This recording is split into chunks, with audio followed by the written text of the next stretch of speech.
Good Saturday morning, everybody. Public Domain Month continues, and we're doing a Frizz favorite, man. The Wabbit Who Came to Supper. It's really nice that this cartoon got a good restoration, because I grew up watching the faded prints of this cartoon for a long time.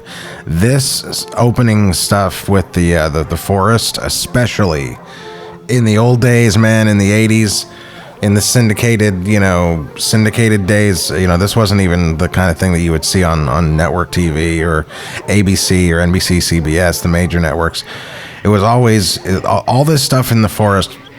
The background especially was like just black, basically. It was super dark, and oh my god, I was semi-orgasmic when I got this on DVD. It was the Looney Tunes Golden Collection Volume 3. When it came out, I was so happy watching it for the first time, because I could see the backgrounds, and Bugs was gray, actually gray. Bugs was brown, and the insides of his ears were like almost yellow. So that was a lot of fun for me to see. By the way, there's a layout artist that worked on this that doesn't ever get any credit. I never see his name. I guess he didn't work enough, but his name's Owen Fitzgerald. And I also, I'd be interested in learning about the animators, because Dick Beckenbach is the only one credited, and I don't know why there's no way he animated the entire cartoon. Nobody animates an entire cartoon in 1942 when deadlines are a thing. This is we're getting to a controversial scene here, where, for, early days of the internet, taking you back to the early days of the internet. That's all I do, is take people back to the early days. Early days of the internet, people swore that, you see Bugs Bunny's penis as if it's something that he has, or that they draw, There's a shot here where Bugs's towel drops right there, and you see the thigh gap, so to speak. And because, again, before this cartoon was restored, and it was so, the copies were so bad, it looked like there was something there. But obviously, now that it's been restored, it's so clean and clear, and it's like you could never confuse a thigh gap for a penis. Not without the aid of gender reassignment surgery, anyway. I hope I offend people with that, because I got nothing else going on. Oh, did I forget to do my best joke ever? I did. Directed by I. Freeling. I. Freeling shall direct this cartoon. I had Steve Schneider's book, That's All, Folks. And this the animation drawings for this scene were in there, and they were so gorgeous. But I don't remember Richard or Dick Beckenbach being credited to it. So yeah, obviously, I don't know. I don't know. Also, another piece of interesting trivia. We don't know anything about telegrams these days. Did you know that telegrams do not have postscripts, PSs?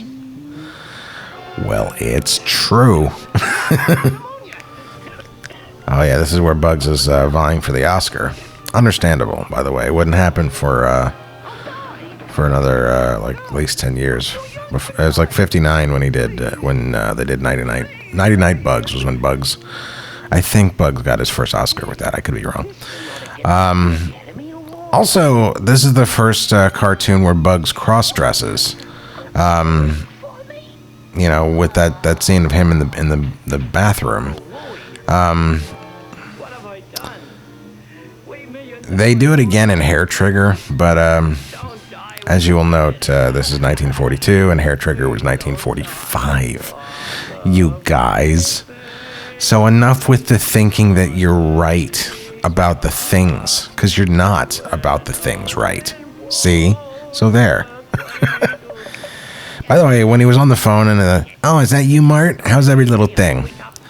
That's a line from Fibber McGee and Molly, which was a radio show back in the day.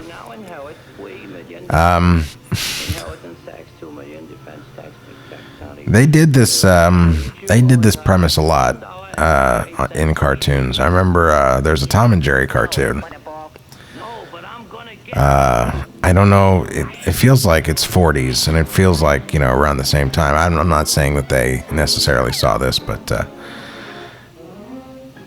again, this is one of those scenes that just looks so much better in the restoration because, you know, Bugs's ears, when in the old print, you know, being brown and yellow, they just look like snakes. They look like literal snakes coming out of those vases. Hence, not, you know, the gag not working at all, you know, because you're not supposed to think that snakes would actually come out of the vase. I remember Cartoon Network played this 1 year pre-Adult Swim on New Year's Eve. And by the way, new Looney Tunes cartoons, if you're listening and you're hearing me, why not bring back Bugs Bunny with flesh-colored eye? Oh, I love this gag. Flesh-colored eyelids. Don't go down there. It's dark. As a kid, that joke. I identified more with that joke because we literally did have a basement, and it literally was dark. And my mom would literally say to us, "Don't go down there. It's dark." So it rang true with me. It was funny, but it was funny that, like, even in this life-threatening situation, Bugs was concerned for Elmer's safety. Good times. Frizz was the best in the early 40s, I think. In terms of consistency, that's when he had all of his best ideas. But in some ways, he executed the ideas better when he repeated them later. So who knows? Anyway, everybody, happy Easter is what I'm saying. And well, we'll see you next week.